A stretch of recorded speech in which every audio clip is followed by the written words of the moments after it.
Cycling in this city is not very dominant at all. Motorized traffic, that is the dominant way of transport, but you see cyclists now and then. Cycling is not very safe in my opinion, because there's hardly any safe infrastructure for them, so they have to share the space with fast moving cars. Car drivers are not always paying attention to these cyclists. So I cycle myself in this city, and sometimes you see opening doors just in front of you, or parking cars just in front of you. So you have to do that very defensively.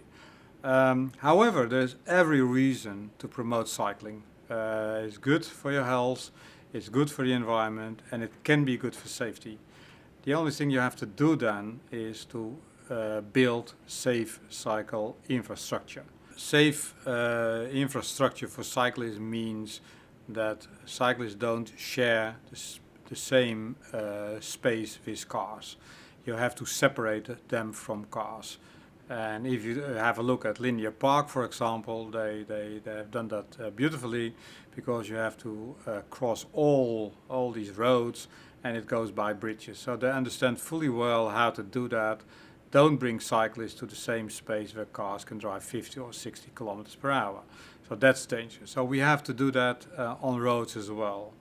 But before doing that, you have to understand what is the potential for more cycling in the city. So you have to think about what kind of car trips we would like to replace by cycle trips. And we have to study that. So you cannot simply say, I add cycle facilities or cycle space to the road, because then you might end up with cycle infrastructure not being used. So you have to consider that very carefully when you're going to build that. If you talk about cycling, then and you try to promote that, then you do that step by step. And that's being done in this city. I've seen many nice, small size, however somewhat isolated, safe cycle infrastructure. The next generation, in my opinion, would be something where you connect all these small pieces.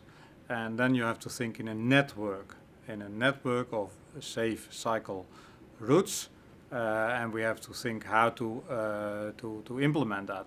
Talking about the CBD of this city, I do believe that we can make this a safe city for cyclists if we install quite some good, safe infrastructure for cyclists, and a little bit massive, not minor lanes, but massive tracks, in my opinion. That means, and that's inevitable, that we have to take space from cars.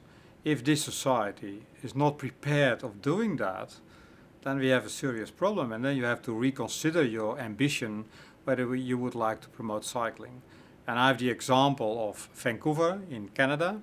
There I've seen the same sort of approach. They brought a very nice laid out cycle facility, landscaped facility with parking facilities for them, and that's well designed, and that attracts quite some cyclists. So you have to make it attractive for cyclists and safe by building safe cycle infrastructure.